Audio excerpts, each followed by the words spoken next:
थोर समाजसेवक नानाजीभाई ठक्कर बाप्पा ठाणावाला यांचा जीवन गौरव पुरस्काराने सन्मान। रवंदे येथे विद्यार्थ्यांना वह्या पेन वाटप।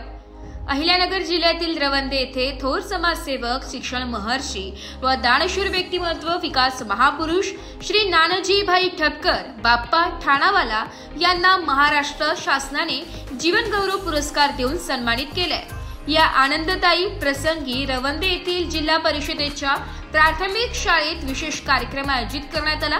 या कार्यक्रमात 3री, 4थी व 5वीच्या सर्व विद्यार्थी-विद्यार्थिनींना प्रत्येकी एक पेन व वह्यांचे वाटप करण्यात आले।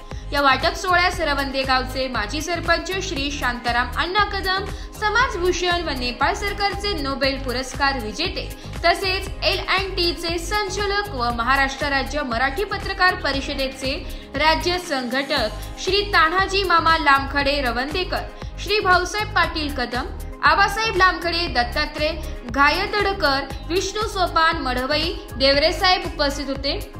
रवंदे शाळेचे मुख्याध्यापक श्री कदम सर, सर्व शिक्षक व महिला शिक्षिका या कार्यक्रमाला उपस्थित होते। यावेळी रवंदे ग्रामस्थांच्या वतीने श्री नानाजीभाई ठक्कर बाप्पा ठाणावाला यांना शुभेच्छा व अभिनंदनाचा ठराव मंजूर करण्यात आला। हा कार्यक्रम नाशिक लोकशाही न्यूज चॅनलचे अहिल्यानगर उपसंपादक व महाराष्ट्र राज्य पत्रकार परिषदेचे राज्य संघटक, समाजभूषण डॉक्टर व नोबेल पुरस्कार विजेते श्री तान्हाजी मामा लामखडे रवंदेकर यांच्या विशेष उपस्थितीत पार पडलाय। नाशिक लोकशाही न्यूज साठी समाजभूषण डॉक्टर तान्हाजी मामा लामखडे रवंदेकर, अहिल्यानगर।